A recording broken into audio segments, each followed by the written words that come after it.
भगवान कनिष्ठा अंगुल पर गिरिराज जी को धारण किए और इधर इतना जोर बारिश किया, क्योंकि घमंड आदमी जो होता है ना, देवता भी घमंडी होते हैं, ऐसा मत सोचना, मनुष्य होते। इंद्र बड़ा घमंडी था और इतना बारिश किया कि सोचा ब्रज बह जाएगा, लेकिन जिसकी कृपा गुरु पर हो, भगवान की कृपा हो, तो कौन बहा सकता। तो भगवान ने कनिष्ठा अंगुल पर धारण किए हुए थे और सबको अपने तरहटी में रखे। 7 दिन तक मूसलाधार बारिश हुआ और इतना बारिश हुआ, वह सोचा इंद्र ने कि ब्रज बह गया होगा। जब बारिश समाप्त हुई तो इंद्र स्वयं आया, मेघ को भेजा, यानी बादल को। तो आकर कहा ब्रज में तो धूल उड़ रही है। तो इंद्र को स्वयं देखने आया और आकर के जब देखा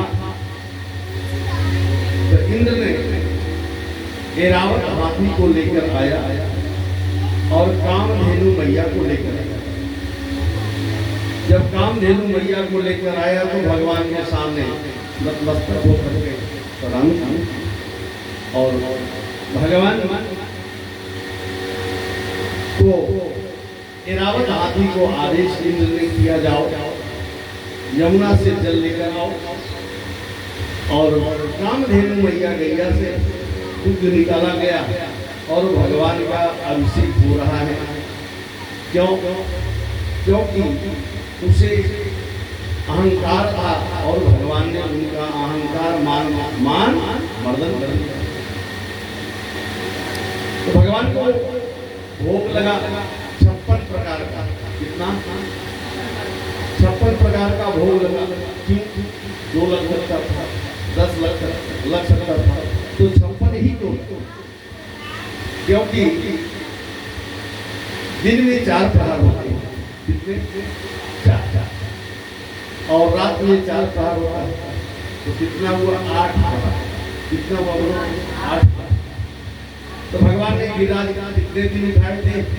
तो 7 दिन। तो 8 प्रहार हुआ, 8 सते 56।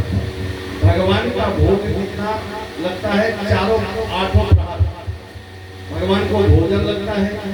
इसलिए 56 प्रकार का जो भोजन लगा, भगवान को भोग लगा, यह 8 प्रहार का भोग लगा। इसलिए 56 प्रकार का भोग लगता है। कथा के पंचम दिवस में इसी को हम 56 भोग करते हैं। इसलिए भगवान हमारे प्रेम से, बड़े भाव से, बड़े प्रेम से 56 प्रकार का भोजन अपने भी पाए, अपने मित्रों को भी खवाए और वहां से इंद्र भगवान को प्रणाम स्तुति करके इंद्र लोक चला गया। भगवान से कहता है इंद्र कि हम तो अनजान हैं, बालक हैं। गुरु और भगवान का बच्चे का गलती तो गुरु माफ करते हैं और भगवान भी माफ करते हैं।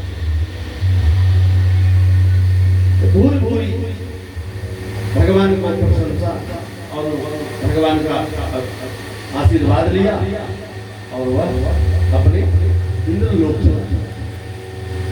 अब आचार वर्णन करते हैं।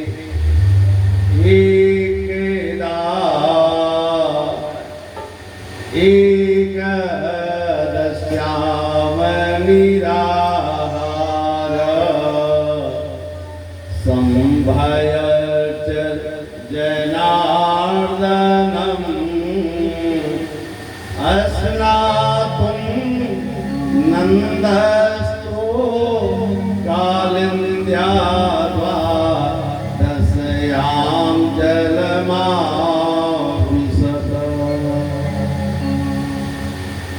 एक दिन की बात है, जीव को एकादशी को व्रत रखना एकादशी के दिन चावल नहीं खाना। तो एकादशी के दिन व्रत रखो और द्वादशी में पारण करो।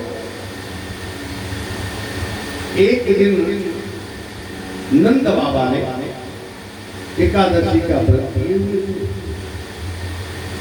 और रात्रि बेला में उन्हें अनुभव हुआ कि स्नान करने जाना चाहिए। वह कमंडल को उठा करके यमुना में स्नान करने चले गए।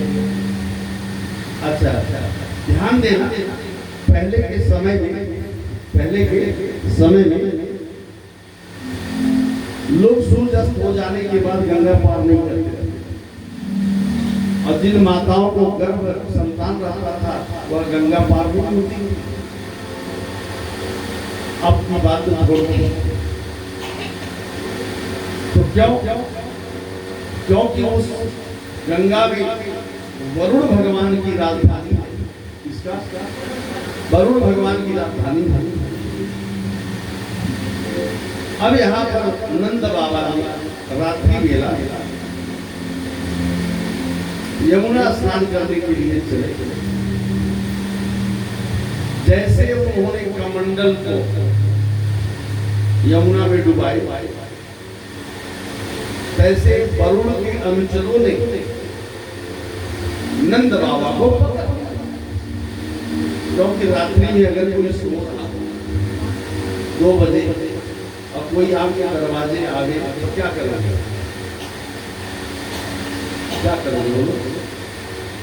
गुस्सा आएगा कि नहीं आएगा?